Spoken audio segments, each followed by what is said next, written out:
sur Europe 1. Les enfants d'Europe 1. Et ce matin, Dimitri Pavlenko avec les enfants d'Europe 1, retour sur la fin d'une traque historique. Le 5 février 1983, l'ancien SS Klaus Barbie est incarcéré à Lyon. Il a été arrêté lors d'Autriche quelques jours plus tôt en Bolivie.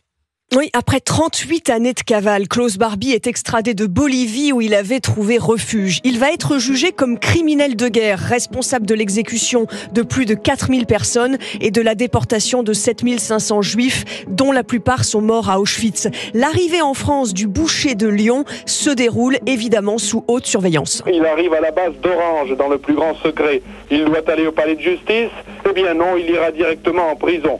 Pourquoi tous ces contretemps? Sans doute par prudence, car les choses auraient pu mal tourner. Dans la foule de l'aéroport de Satolas, une femme a été interpellée.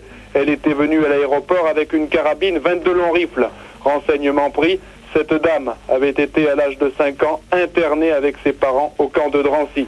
Lyon, Jean-Bernard Cadier, Europe 1. Et que pensent les Français de son arrestation et de son futur procès? Ça ne rendra pas la vie aux gens qu'il a tués et ça ne consolera pas les survivants alors. Mais oubliez, j'ai pas connu cette période, alors Klaus Barbie pour moi, c'est un anonyme. Vous êtes ancien combattant? Ancien combattant, mutilé de guerre, etc. etc. Et je souhaite qu'on le ramène à Lyon et qu'on le fusille. 40 ans après? 40 ans après. C'est pas un peu tard? Pas avant moi. Le résistant Christian Pineau a été interrogé pendant la guerre par Klaus Barbie et ce procès est essentiel à ses yeux. Il est indispensable que tous les faits soient connus de tous les Français.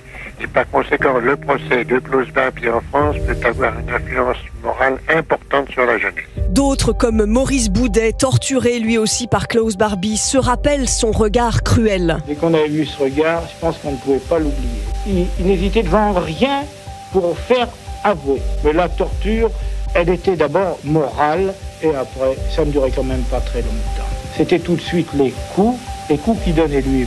Klaus Barbie sera reconnu de crime contre l'humanité et condamné à la prison à vie en 1987. C'est le premier procès pour crime contre l'humanité en France et le premier à être intégralement filmé. Merci Lord d'Autriche, réalisation François Demoulin. Il est l'heure de jouer.